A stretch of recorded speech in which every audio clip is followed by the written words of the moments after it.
میرے پیارے آقا صلی اللہ تعالی علیہ وآلہ وسلم کے پیارے دیوانوں، حدیث پاک میں ہے کہ جو شخص رات بھر بیمار رہا، رات بھر تکلیف سے تڑپتا رہا، لیکن وہ اللہ رب العزت کی رضا طلب کرتا رہا، بیماری میں بھی اللہ کو یاد کرتا رہا، تو جب صبح ہوتی ہے تو رب ذوالجلال اس شخص کو گناہوں سے ایسے پاک کر دیتا ہے کہ جیسے وہ ابھی اپنی ماں کی پیٹ سے پیدا ہوا۔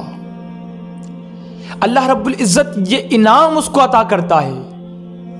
کہ اللہ رب العزت اس کے تمام گناہوں کو بخش دیتا ہے، اس کو معاف کر دیتا ہے۔ 40 راتوں میں اگر کوئی بندہ 40 راتوں میں اگر کوئی بندہ ایک رات بھی رنج و الم سے تڑپا نہیں تو اللہ تعالیٰ کے یہاں اس کے لیے کوئی خیر نہیں۔ یعنی 40 راتیں گزر گئی لیکن ان راتوں میں ایک رات بھی ایسی نہیں کہ وہ غم سے تڑپا ہو، تو اللہ رب العزت کے یہاں پھر اس کے لیے کوئی خیر نہیں، کوئی اچھائی نہیں، کوئی بھلائی نہیں۔ تو بیماری تو رب کی نعمت ہے نا، بیماری رب کی نعمت ہے، اور کتنا انعام اللہ رب العزت بیماری میں عطا کرتا ہے کہ حضرت معاذ بن جبل رضی اللہ تعالیٰ عنہ کہتے ہیں کہ جب کوئی بندہ بیمار ہوتا ہے، بیمار، تو اللہ تعالیٰ وہ فرشتہ جو گناہ لکھتا ہے نا،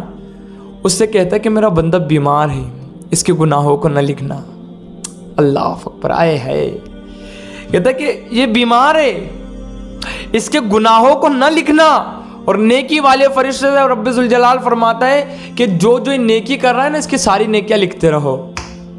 گناہ اللہ نے روک دی ہے لکھنا۔ یہ رب ہے یار ہمارا، یہ رب ہے جو اتنی محبت ہم سے کرتا ہے اور اتنا پیار ہم سے کرتا ہے۔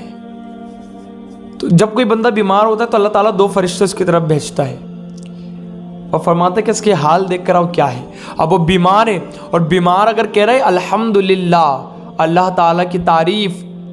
اللہ رب العزت کے لیے تمام تعریف ہے، تمام حمد اس کے لیے، تو فرشتے پھر واپس اللہ کی بارگاہ میں آتا ہے، اللہ ان سے پوچھتا ہے بتاؤ میرے بندے کو کس حال میں پایا؟ فرشتے کہتے مالک تیرے بندے کو ہم نے اس حال میں پایا کہ بیمار تھا لیکن تیری حمد کر رہا تھا۔ تو رب ذوالجلال فرشتوں سے کہتا ہے اے فرشتوں، اگر میرا بندہ اسی بیماری کی وجہ سے مر گیا تو میں اسے جنت میں داخل کروں گا، اور اگر یہ اچھا ہو گیا تو میں اس کو پہلے سے اور اچھی صحت عطا کروں گا، اس کو پاور، طاقت عطا کروں گا پہلے کے مقابلے میں زیادہ۔ یہ ہمارا رب ہے۔ بنی اسرائیل کا ایک شخص تھا، بڑا گنہگار، فاسق و فاجر۔ اب اطراف کے لوگ اس کے گناہوں کی وجہ سے اس سے پریشان ہو گئے تھے، تو لوگوں نے دعا کی کہ اے اللہ اس سے چھٹکارے کی کوئی راہ بنا، مالک اس نے بڑا پریشان کیا ہوا ہے۔ اللہ تعالیٰ نے حضرت موسیٰ سے کہا کہ فلانی بستی میں فلاں بن فلاں رہتا ہے، بڑا فاسق و فاجر گنہگار، اس کو بستی سے نکال دو، شہر سے نکال دو۔ اس بندے کو شہر سے نکال دیا گیا، وہ دوسری بستی میں جا کر رہنے لگا، تو لوگوں نے وہاں سے بھی اس کو بھگایا، تو اس نے غار میں پناہ لی۔ اب وہ غار میں اکیلے رہتا تھا، دور دور تک نہ بستی نہ لوگ،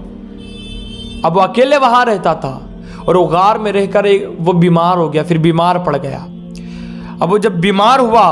تو بیماری نے ایسی اس کے اوپر حملہ کیا کہ وہ بندہ نزع کے عالم میں پہنچ گیا۔ اب وہ بس مرنے والا ہے، تو اب مرنے سے پہلے وہ کہتا ہے کہ کاش اگر میری ماں ہوتی تو مجھ پر شفقت کرتی، آج مجھ سے پیار کرتی اور میری موت پر روتی، اگر میرا باپ ہوتا تو میری نگہداشت کرتا، میری دیکھ بھال کرتا، کاش اگر یہاں پر میری بیوی ہوتی تو وہ میرا حال پوچھتی اور میرے حال پر وہ کچھ ایسی ترکیب کر کے میرے حال کو درست کر دیتی اور مجھ سے محبت کرتی، کاش اگر میرے بچے ہوتے تو وہ اللہ سے عرض کرتے کہ اے اللہ مسافر بدکار گنہگار باپ ہے میرا، مالک اس کو بخش دے۔ پھر وہ ایک دم سے زبان سے کہتا ہے اے اللہ اے میرے رب، اے میرے پالنہار، میں گنہگار، میں سیاہ کار، لیکن اے اللہ مجھے ایک شہر سے نکالا گیا، دوسری بستی میں جا کر رہنے لگا تو مجھے اس بستی سے بھی دور کر دیا گیا، میرے گھر والوں سے مجھے دور کر دیا گیا، لیکن اے اللہ تو اپنے کرم و فضل سے مجھے دور نہ کرنا۔ اے اللہ میرے عزیز و اقارب کی دوری کی وجہ سے، ان سے میں دور ہوا، اس کی وجہ سے مالک میرا دل بڑا جلا، لیکن اے اللہ گناہوں کی وجہ سے میرے جسم کو نہ جلانا جہنم کی آگ میں۔ اے اللہ میں گنہگار سے ہی بندہ تو تیرا ہونا، اے اللہ مجھے بخش دے، معاف کر دے۔ تو رب ذوالجلال نے جب اس کی فریاد سنی تو مالک کو اس پر بڑا رحم آ گیا، تو رب ذوالجلال نے فرشتے کو اس کے باپ کا ہم شکل،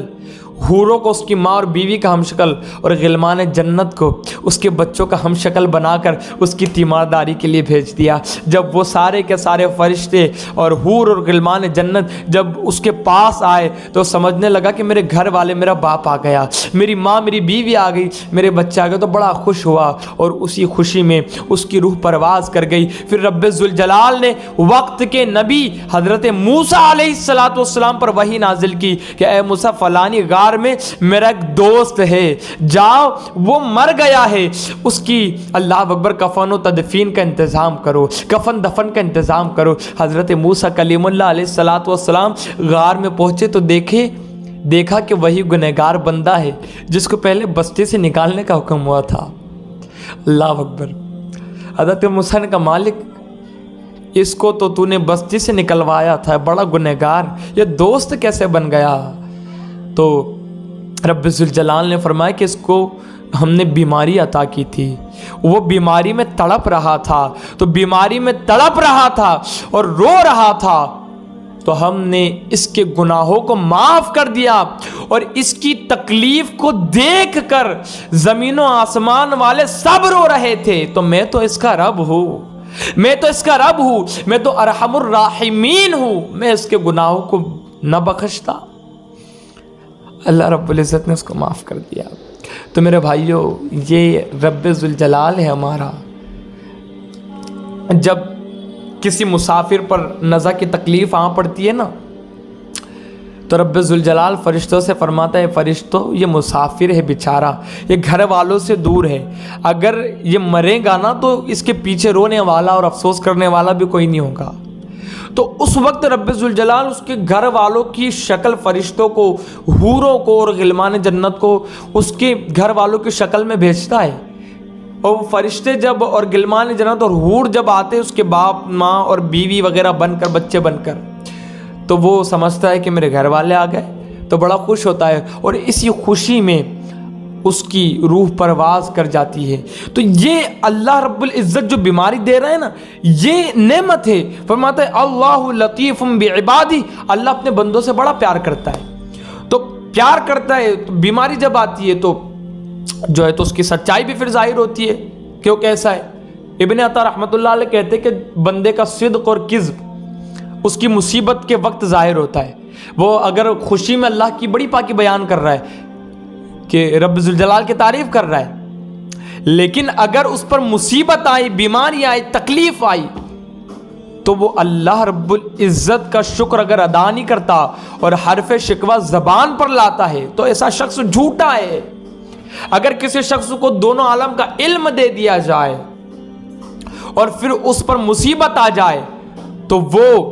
حرف شکوہ زبان پر لائے اور لان تان کرنے لگ جائے، اس کا علم کوئی فائدے کا نہیں، اس کا علم کوئی فائدے کا، بیکار علم ہے وہ۔ رب فرماتا ہے کہ اگر کوئی بندہ ہماری قضا پر راضی نہیں اور ہماری عطا پر شکر نہیں کرتا تو ایسا شخص کسی اور رب کو تلاش کر لے، کوئی اور رب کو تلاش کر لے۔ مصیبت کے وقت جب اللہ تعالیٰ نے حضرت رابعہ بصریہ کے تعلق سے ایک واقعہ ہے کہ ایک شخص سر پر پٹی باندھ کر گزر رہا تھا، رابعہ بصریہ نے دیکھا اور اس سے پوچھا پٹی کیسی؟ کہنے لگا سر میں درد ہے۔ رابعہ بصری نے اس سے کہا کہ اللہ تعالیٰ نے تھوڑی سی تکلیف کیا تجھے دے دی تو